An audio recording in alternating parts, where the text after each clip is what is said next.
உயர்ந்தவர், உமக்கு மேல் ஒருவரும் இல்லையே. எல்லோருக்கும் மேலாக உயர்ந்தவர், உமக்கு மேல் ஒருவரும் இல்லையே. அல்லேலூயா அல்லேலூயா அல்லேலூயா ஆமென். அல்லேலூயா அல்லேலூயா அல்லேலூயா ஆமென்.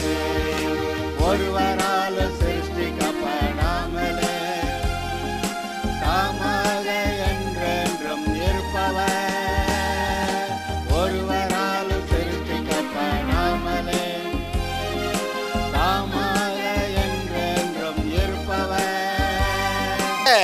நீ விசுவாசிக்க கூடுமானால் உன்னால் கூடாத காரியம் ஒன்றுமிராது என்றார். ஆனால் அவர் இப்படி ஒரு கடினமான காரியம்னு சொல்கிறாரே. அப்படியானா படிப்படியாய் நாம் வளருவதற்கு நிறைய இடம் இருக்கிறது. கிறிஸ்துவுக்குள் நாம் வளர வேண்டும். நாம் யாருமே ரட்சிக்கப்பட்ட யாருமே 100% அந்த சுதந்திரத்தை பெற்றுக்கொள்ளவில்லை. நாம் எல்லாரும் வளர்ந்து கொண்டிருக்கிறோம். அவர் நமக்கு எவ்வளவோ விடுதலைகளை இந்த இருதயம் கட்டப்பட்டிருக்கிற நிலைமையிலிருந்து கொஞ்சம் கொஞ்சமாக விடுதலையாகி அதிகமான அந்த லிபர்ட்டி நமக்கு இருக்கக்கூடிய ஆசீர்வாதங்கள் இருக்கிறதா நான் எடுத்துக்கொள்ளாமல் இருக்கிற அந்த நிலைமையிலிருந்து அதை எடுத்துக்கொள்ளத்தக்கதாக நம்முடைய மனதிலே ஒரு விடுதலையை கொடுக்கிற, நம்முடைய மனதிலே ஒரு விரிவாக்கத்தை கொடுக்கிற கர்த்தர் இருக்கிறார். இந்த செய்தி வாழ்நாள் எல்லாம் வரும். உபாகமம் 33 யெஷூரனுடைய தேவனை போல் 26வது வசனம் எடுத்தீங்களா? யெஷூரனுடைய தேவனை போல். யெஷூரன்னாவே என்ன அர்த்தம்? இவன் ரொம்ப பவர்ஃபுல் ஃபெல்லோ, இவன் ரொம்ப வல்லமையான ஆள். இந்த இவனையே வல்லமையான ஆள் என்றார். யெஷூரனுடைய தேவனை போல் ஒருவரும் இல்லை. அவர் உனக்கு சகாயமாய் வானங்களின் மேலும் தமது மாட்சிமையோடு ஆகாய மண்டலங்களின் மேலும் ஏறி வருகிறார்.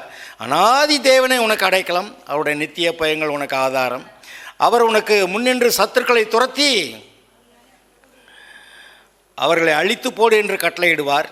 இதில் ஒரு சுவிட்ச் இருக்குது, அதை கவனிக்கணும். சும்மா அவர் செஞ்சிடுவார்னே சொல்லக்கூடாது.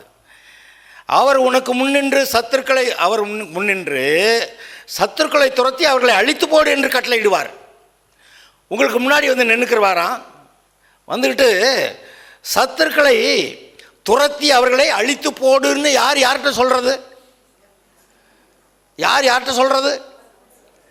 ஆமாம், நம்ம என்ன சொல்லுவோம்? நீர் வந்து துரத்தி அழித்து போடுமாண்டவரே, நீர் வந்து துரத்தி அழித்து போடுமாண்டவரே.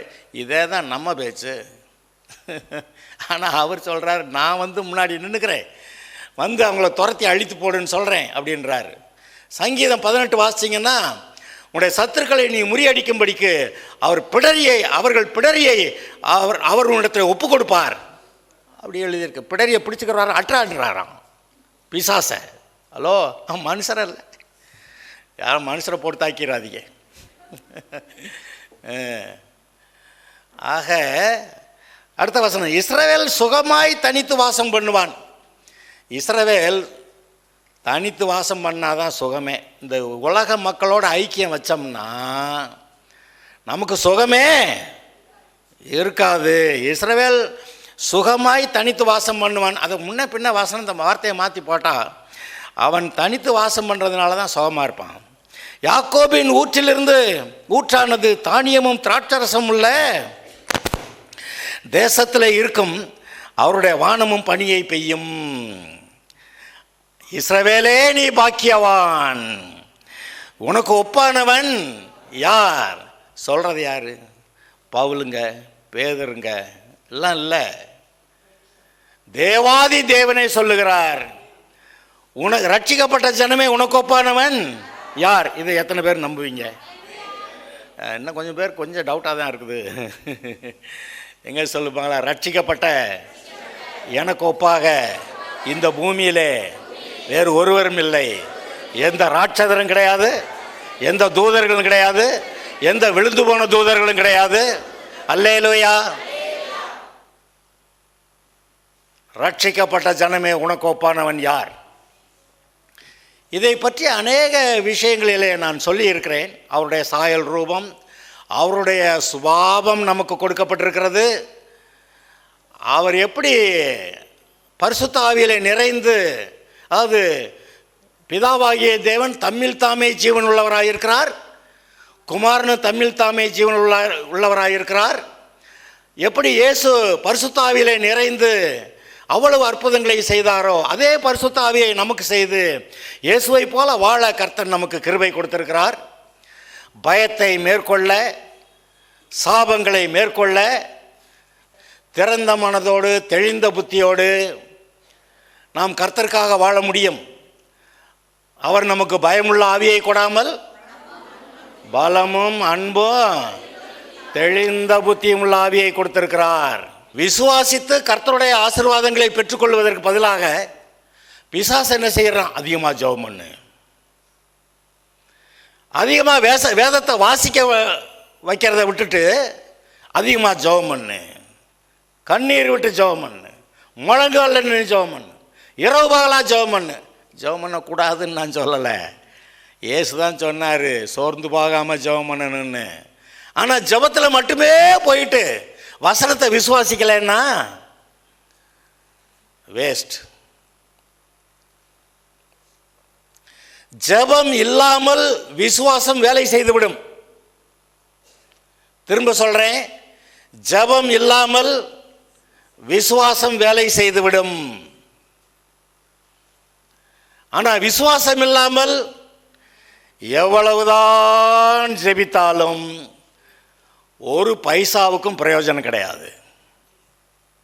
கர்த்தர் சொல்லுகிறார் யெஷூரனே என்று, கர்த்தர் சொல்லுகிறார் ரட்சிக்கப்பட்ட ஜனமே உனக்கு ஒப்பானவன் யார் என்று. உனக்கு ஒப்பான யாரும் இல்லைன்னு கர்த்தர் சொல்கிறாரு. இதை நம்பலாமா? நம்பி ஆகணும். நம்பலைன்னா அப்புறம் நம்பாததுக்கு என்ன கிடைக்குமோ அது கிடைக்கும். ஏங்க கர்த்தர் சொல்கிறத நம்ப மாட்டேன், பிசாசு சொல்கிறத நம்புறேன்னு சொன்னால் இது கொடுமை இல்லையா? கர்த்தர் சொல்கிறத நம்ப மாட்டேன், இந்த உலகத்து மக்கள் சொல்கிறத நான் நம்புகிறேன் அப்படின்னு சொன்னால் அது கொடுமை இல்லையா? அவங்க கேட்பாங்க, ஏனாதமாக என்னமோ பைபிளை தூக்கிட்ட என்ன உனக்கு என்ன சாப்பாடு போடுமா அப்படியெல்லாம் கேட்பாங்க. ஆனால் இயேசு போதுமே. இயேசுக்குள்ளே இருக்கிறது தான் ஆசீர்வாதம், இயேசுவுக்கு புறம்பாக இருக்கிறதெல்லாம் சபிக்கப்பட்டது. ஆதலால் தான் இந்த உலகம் சபிக்கப்பட்டதாக இருக்கிறது. அந்த சபிக்கப்பட்ட உலகத்தில் போய் நம்ம ஏதாவது நல்லது கண்டுபிடிக்கலாமா? கண்டுபிடிக்கவே முடியாது. இந்த உலகம் சபிக்கப்பட்டது, நீங்கள் மாத்திரம் ஆசீர்வாதமாக இருக்கிறீர்கள். இந்த உலகம் இருளாக இருக்கிறது, நீங்கள் மாத்திரம் வெளிச்சமாக இருக்கிறீர்கள். உங்களுடைய வெளிச்சம் தான் ஜனங்களுக்கு முன்பாக பிரகாசிக்க வேண்டும். உங்களுடைய நற்கிரியைகள் தான் உங்களுடைய வெளிச்சம். உங்களுடைய நற்கிரியைகள் மூலமாக பரலோகத்தில் இருக்க தேவனுக்கு மகிமை உண்டாக கிடவது, ஜனங்களுக்கு முன்பாக வெளிச்சம் பிரகாசிக்க கிடவது. அப்படி சொல்கிறாரு.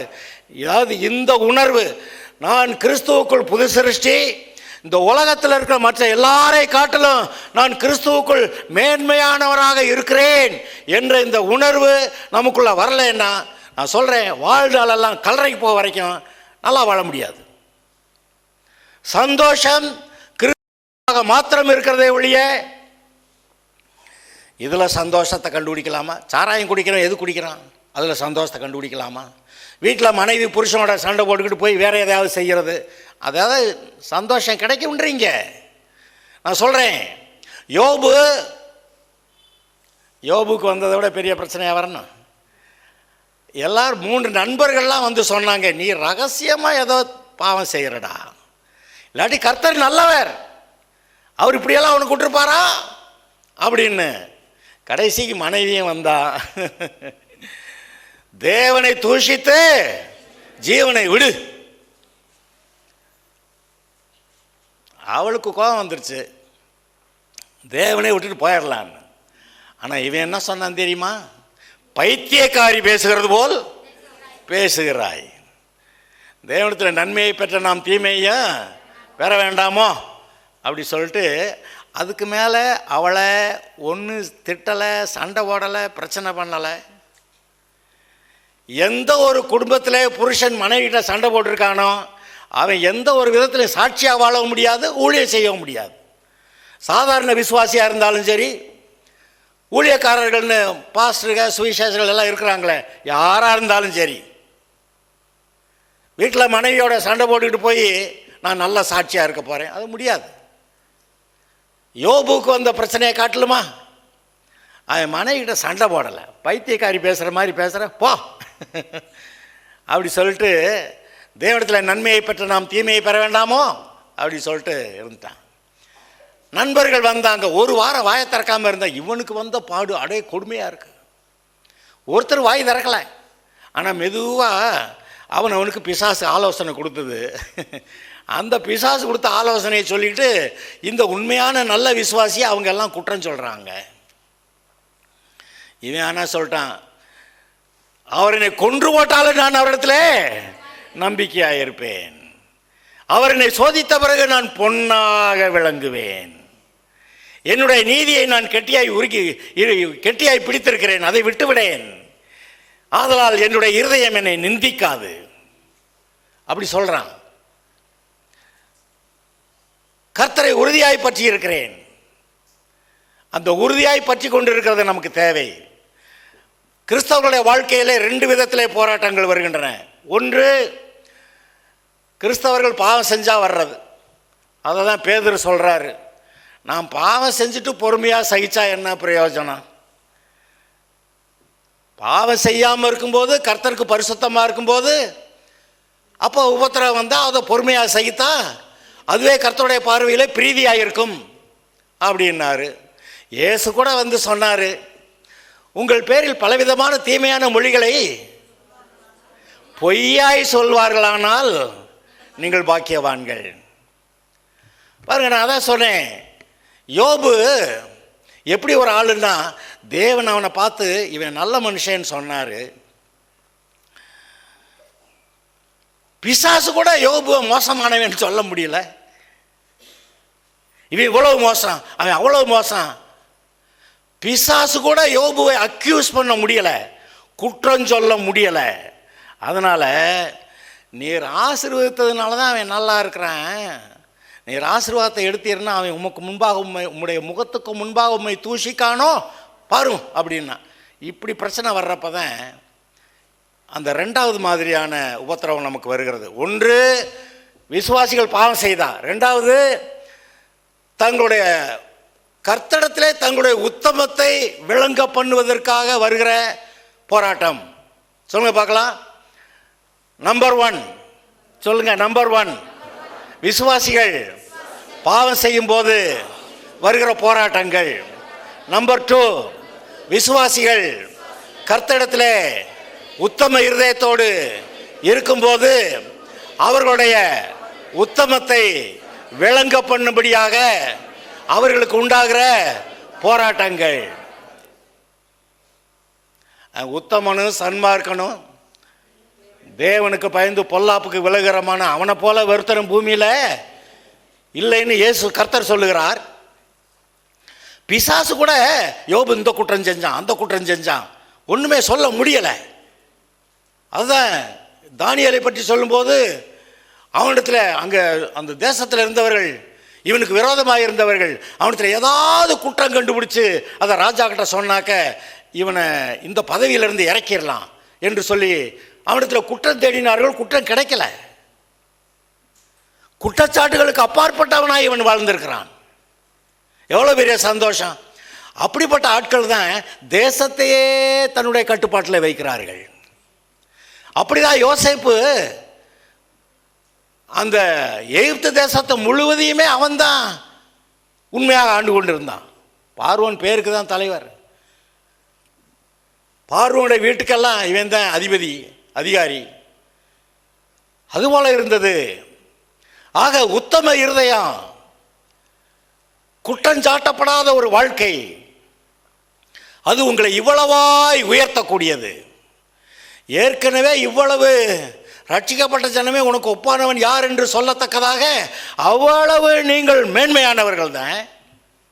தேவனுடைய சாயல் ரூபத்தில் அவருடைய சுபாவத்தை உடையவர்களாய், த நேச்சர் ஆஃப் காட், அது உங்களிடத்தில் இருக்கிறது.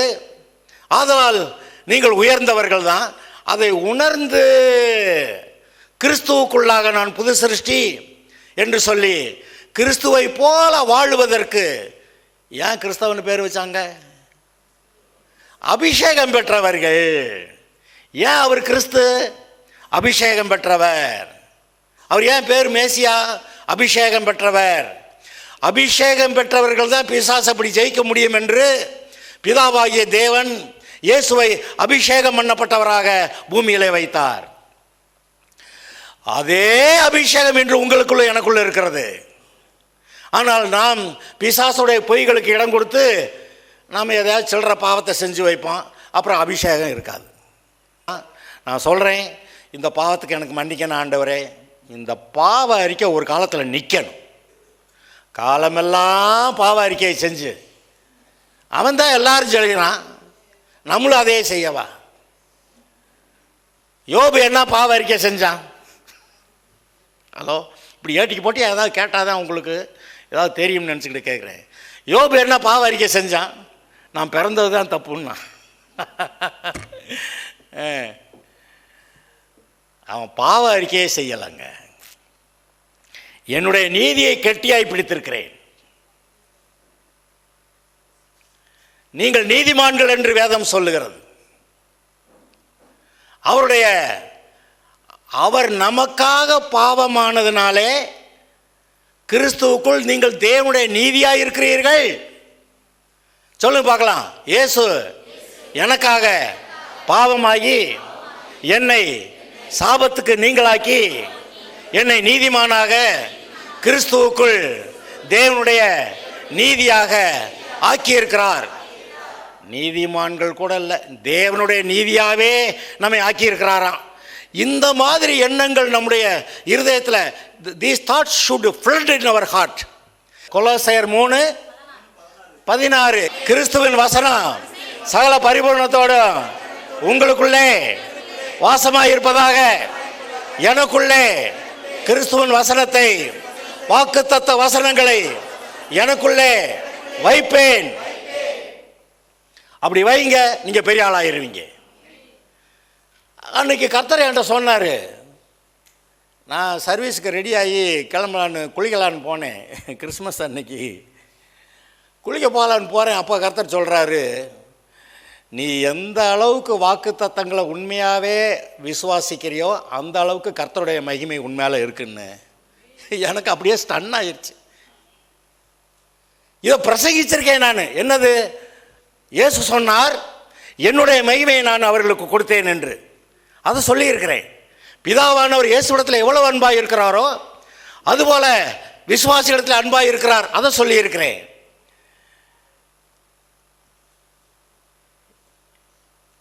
ஆனால் இதை இப்படி சொல்லலை. நான் எப்படி சொல்லலை? இன்னொரு விதத்தில் சொல்ல, கிறிஸ்து எப்படி உங்களுக்குள்ள இருப்பார்? அவருடைய வார்த்தை நம்முடைய இருதயத்தில் வந்திருக்கிறது. அவர் வார்த்தையாக தான் இருக்கிறார். அந்த வார்த்தையாக இருக்கிற இயேசுவை ஏற்றுக்கொண்டோம்.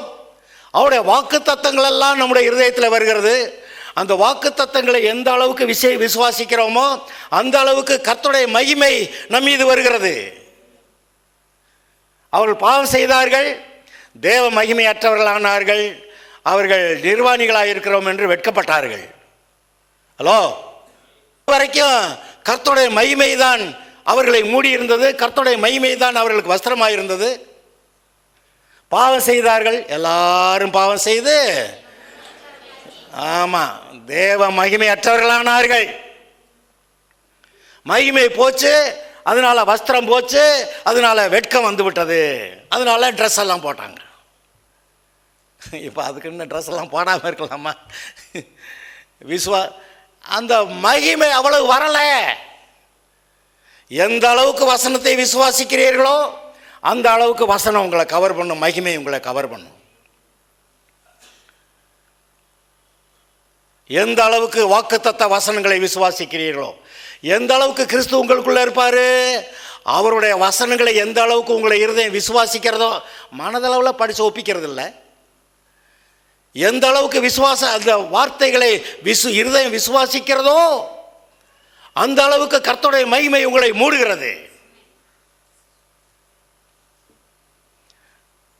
அவர் சொன்னார், நீர் எனக்கு தந்த மகிமையை நான் அவர்களுக்கு கொடுத்தேன். அதாவது நீங்கள் எவ்வளவு மேன்மையானவர்கள். இயேசுவிடத்தில் இருந்த அன்பை காட்டில் உங்களிடத்தில் கொஞ்சம் அதிகமாக தான் அன்பு வச்சிருக்கிறாருன்னு எனக்கு சொல்ல தோணுது. அதாவது குறைந்த விலைகளை கொடுத்து பெருசாக வாங்கலான்னு நினைப்பாங்க. இன்றைக்கு நீங்கள் தேவனுடைய கண்களில் மிகவும் மேன்மையானவர்களாக இருந்தபடியாலே அவர் இயேசுவை கூட கொடுத்துடலாம் அப்படின்னு இயேசுவை கூட அனுப்பிட்டாரு. ஏனென்றால் உங்களை என்னை மீட்பதற்காக. அவ்வளவாய் நீங்கள் தேவனுடைய கண்களிலே விசேஷமானவர்கள். யெஷூரன் என்று அவர் சொல்லுகிறார். ரட்சிக்கப்பட்ட ஜனமே உனக்கு ஒப்பானவன் யார் என்று சொல்லுகிறார். அதான் சொல்றாரு, நான் உனக்கு முன்னே போய் கோணலானவைகளை சபையாக்குவேன், வெண்கல கதவுகளை உடைத்து இருப்பு தாழ்பாலை முறித்து அந்த காலத்தில் இருக்கிற பொக்கிஷங்கள், ஒளிப்பிடத்தில் இருக்க புதையல்கள் எல்லாவற்றையும் உனக்கு தர்றேன், உனக்கு தர்றேன், உனக்கு தர்றேன், உனக்கு தர்றேன். இங்கே இருக்கீங்களா? உங்களுக்கு தர்றேன்றாரு, உங்களுக்கு தர்றேன்றாரு. ஹல்லேலூயா! விசுவாசிக்கிறவர்கள் பாக்கியவான்கள். ஏசாயா 55 அவருடைய வசனம் புறப்பட்டு வருகிறது. ஏசாயா 55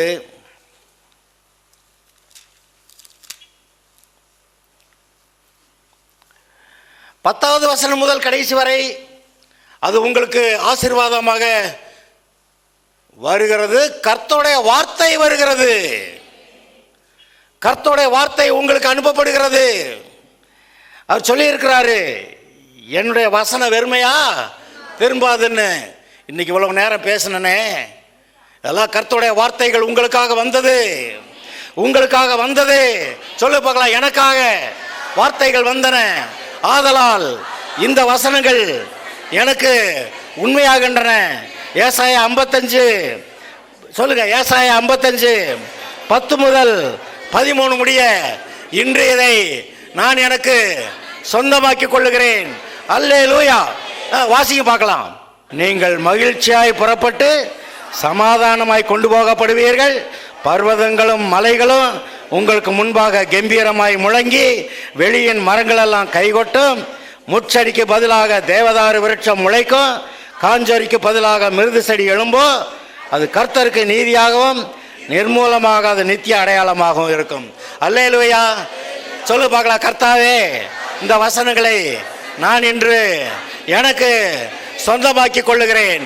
இதை விசுவாசிக்கிறேன், இதை சுதந்திரிக்கிறேன். அல்லேலூயா!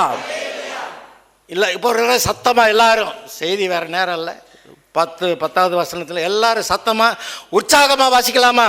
மாரியும் உறைந்த மழையும் வானத்திலிருந்து இறங்கி அவ்விடத்திற்கு திரும்பாமல் பூமியை நனைத்து அதில் முளை கிளம்பி விளையும்படி செய்து விதைக்கிறவனுக்கு விதையையும் புசிக்கிறவனுக்கு ஆகாரத்தையும் கொடுக்கிறது எப்படியோ அப்படியே என் வாயிலிருந்து புறப்படும் வசனமும் இருக்கும். அது வெறுமையா என்னிடத்திற்கு திரும்பாமல் அது நான் விரும்புகிறதை செய்து நீங்கள் மகிழ்ச்சியாய் புறப்பட்டு சமாதானமாய் கொண்டு போகப்படுவீர்கள். பர்வதங்களும் மலைகளும் உங்களுக்கு முன்பாக கம்பீரமாய் முழங்கி வெளியின் மரங்கள் எல்லாம் கைகொட்டும். முச்சடிக்கு பதிலாக தாவதார் விருட்சம் முளைக்கும். காஞ்சோரிக்கு பதிலாக மிருது செடி எழும்போ. அது கர்த்தருக்கு கீர்த்தியாகவும் நிர்மூலமாகாத நித்திய அடையாளமாகவும் நித்திய அடையாளமாகவும் இருக்கும். கர்த்தருக்கு கீர்த்தியா? நீங்கெல்லாம் கர்த்தருக்கு கீர்த்தியா இருப்பீங்களா? அல்லேலூயா! எத்தனை பேர் நம்புறீங்க? சொல்லு பார்க்கலாம். நான் என்னுடைய வாழ்க்கையிலே கர்த்தருக்கு கீர்த்தியாக இருப்பேன், நிர்மூலமாகாத நித்திய அடையாளமாகவும் இருப்பேன். அல்லேலூயா! சரிதானா? விசுவாசிக்கலாமா? நான் சொன்னேன் விசுவாசிக்கிறது கடினம்னு, ஆனால் விசுவாசிக்கணும். அவர் என்ன சொல்றாரு? விசுவாசி. அப்பா, கடுகளவு விசுவாசம் இருந்தால் மரத்தை பிடிங்கி கடலில் நட்டுக்கன்னா நட்டுக்கும்ன்றாரு. ஹலோ, நம்ம செய்யறது விசுவாசம், செய்ய வேண்டியது விசுவாசம். ஆனால் கெஞ்சி மன்றாடி ஜெபிக்கிறதா நிறைய பேர் பண்ணுறாங்க. கிறிஸ்தவ உலகம் தோல்வியில் இருக்கிறது காரணம் விசுவாசிகளோட உலகம், பெந்தகோஸ்தை உலகம் தோல்வியில் இருக்கிறது காரணம் விசுவாசிக்காமல் ஜெபம் பண்ணுகிறார்கள். விசுவாசத்தோடு தான் ஜெபம் பண்ணணும். ஜெபம் இல்லாட்டா கூட விசுவாசம் வேலை பார்த்துரும். ஹலோ, இயேசு அந்த 100க்கு அதிபதி ஒருத்தன் வந்தான், ரோம அதிகாரி. என் பையன் சாக கிடக்கிறான், நீங்கள் சீக்கிரமாக வரணும். என்ன சொன்னார்? கர்த்தாவே கர்த்தாவே இப்படி ஒருத்தன் கேட்குறான். போ, உன் மகன் பிழைத்திருக்கிறான். அவ்வளோதான். வசனத்தை அனுப்பினார். உங்களுக்கு வசனம் அனுப்பப்பட்டிருக்கிறது, பிடித்துக் கொள்வீர்களா? அல்லேலூயா எழுதிருக்கலாம். கர்த்தாவே நாங்கள் உம்மை ஸ்தோத்திரிக்கிறோம். நீர் எங்களோடு இருக்கிறவராமே, நீர் எங்களுக்காக இம்மானுவேலராகமே, எங்களுக்காக இருக்கிறீர், எங்களுக்காக வழக்காடுகிறீர், எங்களுக்காக யுத்தம் பண்ணுகிறீர், எங்களுக்காக யுத்தத்தை பழக்க வைக்கிறீர். உமக்கு நன்றி சொல்லுகிறோம். இந்த வருஷம் விடுதலையின் வருஷம். போக போக போக அதிக அதிகமான விடுதலையிலே நாங்கள் பிரவேசிப்போம். உடைய ஆசீர்வாதங்களை சுதந்தரிப்போம். அல்லேலூயா. ஆபிரகாமின் ஆசீர்வாதம் கிறிஸ்து இயேசு மூலமாய் எங்களுக்கு வந்திருக்கிறது. வசனங்களை வைத்துக் கொள்ளுகிறோம். கிறிஸ்துவின் வசனங்களை சுதந்தரிக்கிறோம், பெற்றுக்கொள்ளுகிறோம். உமக்காக சாட்சியாக இருப்போம். அல்லேலூயா. ஸ்தோத்திரம் கர்த்தாவே, இயேசுவின் நாமத்தில் பிதாவே. சீயோனே நீ எழும்பு, உன் வல்லமையை தரித்துக்கொள்.